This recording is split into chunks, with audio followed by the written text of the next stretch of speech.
अभी चंद्र ग्रहण भी आ रहा है ना? किस तारीख को है? 3 तारीख को चंद्र ग्रहण है। 7 बजे शाम को मोक्ष हो जाएगा। कितने बजे शाम को? 7 बजे। 3 तारीख को शाम को मोक्ष हो जाएगा चंद्र ग्रहण का। फिर शाम को 7 बजे के बाद कभी भी होली जला सकते हैं 3 तारीख को। इसलिए होली 3 को ही जला रहे हैं। 3 को खेली कब जाएगी होली? 4 को खेली जाएगी, वही रहेगा क्रम। तो शाम को 7 बजे के बाद कभी भी होली। और कह रहे हैं विद्वान लोग, पंचांग कह रहा है कि 3 तारीख को चंद्र ग्रहण है। सुबह से लगभग सुबह 7 बजे से सूतक काल चालू हो जाएगा। तो सूतक के पहले भगवान को नहाकर नहलाकर भगवान को भोग लगा। आप लोग भी भगवान को भोग लगा के भगवान को प्रेम से खिला पिला के भगवान को सुला दो। सूतक काल में भगवान को भोग नहीं लगता, सूतक काल में भगवान का स्पर्श नहीं होता। तो आप भी जल्दी नहा लेना, जल्दी भोजन बना लेना, भगवान की पूजा आरती जल्दी करके भोग लगा के आप भी जल्दी से गप गप खा लेना।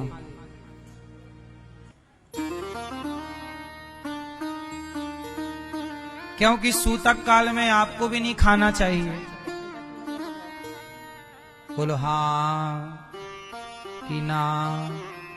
वो व्रत रहना है, फिर शाम को खा लेना 7 बजे के बाद। सूतक काल में नहीं खाते। छोटे छोटे बच्चों का दोष नहीं होता, बच्चों का और बूढ़ों का दोष नहीं होता, पर शरीर सब ठीक ठाक है तो शास्त्रों के नियम का पालन करना चाहिए। अपने घर में हर वस्तु में तुलसी का पत्ता डाल देना चाहिए। जैसे ग्रहण काल, अच्छा ग्रहण काल में क्या करना चाहिए? ग्रहण काल में क्या करना चाहिए? ग्रहण काल जो है वह 3:20 से चालू हो जाएगा। ग्रहण काल कब चालू हो जाएगा? 3:20। अच्छा 3:20 तो यहां दिन रहेगा, लेकिन अन्य जगह पर भी ग्रहण काल ज्यादा दिख रहा है। जहां जैसे अभी यहां दिन है तो अमेरिका में रात है। तो शाम के जब यहां पूर्णिमा का चांद निकलेगा तो वो ग्रसित होगा, इसलिए ग्रहण भारत में भी दिख रहा है। तो आपको क्या करना चाहिए कि शाम को 3 साढ़े 3 बजे से लेके 7 बजे तक अपने मंत्र का जाप करो। कहते हैं ग्रहण काल में जो मंत्र जपते हैं वह मंत्र जल्दी से सिद्ध हो जाता है। अन्य समय पर किया गया कोई भी पुण्य और ग्रहण काल में किया गया जप कई गुना श्रेष्ठ है। इसलिए ग्रहण काल में आप जाप करें अपने मंत्र का, जो भी गुरुजी ने दिया। श्री नहीं आए, कोई मंत्र नहीं है तो श्रीमन्नारायण श्रीमन्नारायण श्रीमन्नारायण, श्री कृष्ण श्री राम जय जय राम, श्री राम जय राम। इन मंत्रों का जाप करो और मंत्र का जाप करके अपना ग्रहण काल में अपने जीवन का ग्रहण टाल लो। ये चंद्र ग्रहण है, फिर होली खेलेंगे। आप सबको होली की बहुत बहुत शुभकामनाएं। आप लोग होली खेलते हैं कि नहीं? नहीं खेलते? बाबूजी आप नहीं खेलते? ये आगे वाले आपसे होली खेलते हैं? आप नहीं खेलते, क्यों? आप मुस्कुराते नहीं हैं, हंसते नहीं हैं? थोड़ा हंसा करिए। हमेशा टेंशन में क्यों रहते हैं? हंसा करिए, मुस्कुराया करिए, खेला करिए। बुढ़ापा भी आनंद से जीना है। लोगों को जीने की कला नहीं आती। हमेशा खेलना कूदना, बूढ़े लोगों को भी खेलना चाहिए, बच्चों के साथ खेलना चाहिए। जो बूढ़ा बच्चों के संग खेलेगा वो खुश रहेगा, और जो खुश रहेगा वो बीमार नहीं पड़ेगा। आप लोग ना अब जल्दी बड़े हो जाते हो, मैं बड़ा हूं, बूढ़ा हूं, क्या खेलूं, अब बैठे हैं बिल्कुल ऐसे, इससे आप बीमार पड़ेंगे। सबके लिए बोल रहा हूं, किसी एक के लिए नहीं। मैया तुम क्या देख रही हो सर, तुम भी तो बैठी थी ऐसी मुंह बनाए। थोड़ा खुश रहा करो, थोड़ा हंस, जिंदगी बिंदास जीनी चाहिए, और बूढ़ों को भी खेलना चाहिए, खेल कूद के साथ प्रसन्न चित्त से। जीवन कैसा, बच्चों के साथ बच्चे बन जाओ, बूढ़ों के साथ बूढ़े बन जाओ, और जिंदगी है खुशहाली से जी, खुश रहा। यदि हमें बच्चों के संग खेलने में खुशी मिलती है तो बताओ ये खुशी सही है कि गलत है? बोलो।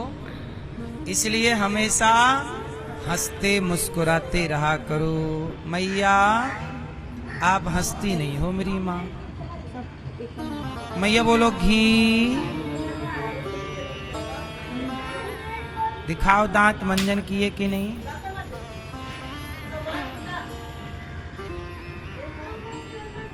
ऐसे हंसोगे तो एक दूसरे के लोग दांत देख लेंगे कि आपने ठीक से ब्रश किया कि नहीं। मेरा कहाँ से हो गया? हमारी कुछ मैयाएं तो ऐसी हैं बेचारी, लिपस्टिक लगाती हैं तो दांत में लग जाती हैं लिपस्टिक, और जब हंसती हैं तो ऐसा लगता है कि पान खाई हैं। हाँ या ना? हमारी मैया ने जल्दी से दांत साफ कर लिए कि हमारे तो नहीं लगी।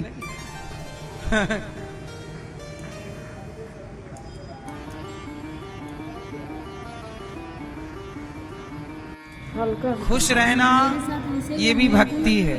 हर हाल में प्रसन्न रहो, हर हाल में क्या रहो, ये भी भगवान की क्या है, भक्ति है। परिस्थितियां बनती बिगड़ती रहेंगी, हम खुश रहें, हम कर भी क्या सकते हैं खुश रहने के सिवा? खुश रहो और क्या। भगवान ने गणेश जी के शाप से चंद्रमा को शाप मिला, और आज भी गणेश चतुर्थी के चांद को नहीं देखा जाता। जो देख लें तो क्या करो, कलंक लगता है झूठा, उससे कैसे बचें? बोले आप भगवान कृष्ण के दूसरे और तीसरे विवाह की कथा सुनो तो आपको पाप से मुक्ति मिल जाएगी। या चंद्रमा को देख लिया है चतुर्थी के दिन तो एक पत्थर उठाकर चांद की ओर फेंक दो, चंद्रमा की ओर, तो आप उस पाप से निवृत्त हो जाएंगे, ये दोष समाप्त हो जाता है। एक पत्थर चंद्रमा की ओर, या फिर भगवान कृष्ण के दूसरे और तीसरे विवाह की कथा सुन लेने से वह पाप जो कलंक लगा वो खत्म हो जाता है। तो भगवान का विवाह जामवंत जी से हुआ, जामवंत की बेटी जाम्बवंत जी को युद्ध में पराजित किया और जाम्बवती से विवाह हुआ। तीसरा विवाह भगवान का सत्यभामा से हुआ, मणि लाकर सत्यजित को दिए, उनकी बेटी से विवाह किया। चौथा विवाह भगवान का यमुना जी से हुआ। पांचवा विवाह भगवान का उज्जैन में मित्रविंदा से हुआ। छठवां विवाह भगवान का सत्या के साथ हुआ। आठवां भद्रा, सातवां भद्रा के साथ, छठवां सत्या, सातवां भद्रा, आठवां लक्ष्मणा के साथ हुआ। और भौमासुर नाम का एक दैत्य था जिसने 16,100 कन्याओं को बंदी बना रखा था। भगवान ने उन कन्याओं से विवाह, उन कन्याओं ने कहा कि प्रभु हमसे विवाह कर लो। 16,100 कन्याओं को किसने बंदी बनाया? एक भौमासुर था, उसने बंदी बनाया।